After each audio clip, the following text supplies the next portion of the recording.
So alright, hey guys, what's everybody? My name is Aryan and you are watching your own channel.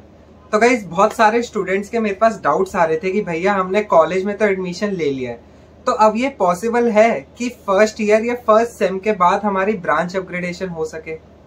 तो हाँ, इसका answer मैं पहले दे दूं कि ब्रांच अपग्रेडेशन इज पॉसिबल। बस आपको वीडियो को लास्ट तक देखना है क्योंकि सारे कॉलेजेस के ना क्राइटेरिया अलग अलग होते हैं। बेसिकली इस वीडियो में हम 4 कॉलेजेस कवर करेंगे जिनका नाम है DTU, NSUT, IIIT Delhi, IGDTU-W। तो चलिए बिना देरी के शुरू करते हैं अपनी इस वीडियो को। तो गाइस सबसे पहले तो मैं ये क्लियर कर दूं कि ब्रांच अपग्रेडेशन आखिरकार होती क्यों है। वो तब होती है जब किसी कॉलेज के किसी ब्रांच में कुछ सीट्स वेकेंट रह जाए। मान लो किसी कॉलेज के किसी ब्रांच में, मान लो CSE ब्रांच में 60 सीट्स थी टोटल और 2-3 सीट्स वेकेंट रह गई। वो क्यों हो सकता है? क्योंकि या तो किसी ने कॉलेज चेंज कर लिया होगा मे बी, या फिर किसी ने ड्रॉप आउट कर लिया होगा, और ये केस हर साल होता ही होता है, इसलिए ब्रांच अपग्रेडेशन भी होती ही होती है। अब मैं ये भी क्लियर कर दूं कि ब्रांच अपग्रेडेशन आपकी कॉलेज से कॉलेज में ही होगी। मान लो DTU से DTU में ही ऊपर होगी, ऐसा नहीं कि DTU से आप NSUT में अपग्रेड हो जाओगे, ऐसा बिल्कुल नहीं होगा। अब बात कर लेते हैं कि ब्रांच अपग्रेडेशन के क्राइटेरिया क्या है। देखो बेसिकली DTU NSUT में अलग क्राइटेरिया है, IIIT दिल्ली और IGDTU-W में अलग क्राइटेरिया है। तो सबसे पहले हम डिस्कस कर लेते हैं DTU और NSUT के क्राइटेरिया को। तो गाइस बेसिकली DTU NSUT में आपका ये सीन है कि आपकी जो अपग्रेडेशन है ना ब्रांच की, वो on the basis of JEE rank होती है। तो इसलिए ब्रांच अपग्रेडेशन बहुत टफ है, और होगी भी तो एक ही ब्रांच होगी। मान लो अगर आपकी मैकेनिकल है तो मैकेनिकल से इलेक्ट्रिकल ही हो पाएगी, इलेक्ट्रिकल है इलेक्ट्रिकल से EC, IT से CSE, बस एक ब्रांच ही अपग्रेड हो पाएगी। वो भी बहुत टफ चांसेस होते हैं, कुछ ही 2-3 बच्चों की अपग्रेड होती है। अब मैं खुद NSUT का स्टूडेंट हूँ तो मैं आपके साथ शेयर कर सकता हूँ कि हमारा क्या क्राइटेरिया रहा था। बेसिकली हुआ क्या था, जब फर्स्ट सेम में था मैं, तब एक नोटिस आया था कि जिनको ब्रांच अपग्रेडेशन करनी है वो जैक दिल्ली में जाके एक बार फिर से चॉइस फिलिंग कर दो। चॉइस फिलिंग सिर्फ NSUT की होगी, उसमें IIIT दिल्ली, IGDTU-W, आपका DTU, वो उन सब की ब्रांचेस कॉलेजेस वो हट जाएंगे उसमें से। सिर्फ NSUT का आप चॉइस फिलिंग करोगे उसमें।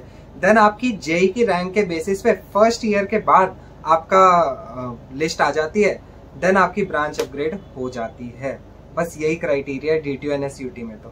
तो गाइस जो भी ये सोच कर आ रहा है ना कि DTU NSUT में एडमिशन ले लेते हैं कोई ब्रांच में और फर्स्ट ईयर और फर्स्ट सेम में मतलब बहुत मेहनत करेंगे और फिर ब्रांच अपग्रेडेशन हो जाएगी हमारी, डायरेक्ट CSE मिल जाएंगी, ऐसा कुछ नहीं होगा। परफॉर्म अच्छा करो, फर्स्ट ईयर की CGPA बहुत ज्यादा इंपॉर्टेंट होती है, तो अपना पूरा देना, 100% देना। बट ये मत सोचना कि आपके CGPA के बेसिस पे ब्रांच अपग्रेड हो जाएगी, सिर्फ JEE रैंक के बेसिस पर ही होती है।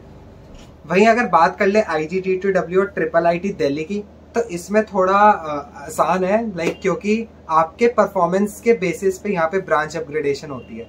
मान लो आप मैकेनिकल में हो, IGDTU-W की मैकेनिकल में हो, और आपने फर्स्ट ईयर में 4 डाला, लाइक बहुत अच्छी CGPA आप लेके आए हो, तो आपकी ब्रांच अपग्रेड हो जाएगी। डायरेक्ट CSE भी हो सकती है, वही सीट वेकेंट की अवेलेबिलिटी और कुछ मेरिट के बेसिस पे आपकी जो ब्रांच अपग्रेड हो जाएगी।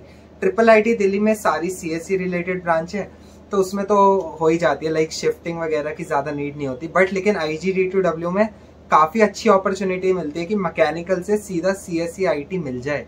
तो इसलिए मैं यही कहूंगा कि फर्स्ट सेम फर्स्ट ईयर बहुत मेहनत करना ताकि एक अच्छी CGPA ला सके। बाकी ओवरऑल ब्रांच अपग्रेडेशन करना उतना आसान नहीं है क्योंकि इसमें बहुत ज्यादा फाइट रहती है, हर किसी को ब्रांच अपग्रेडेशन की लगी रहती है।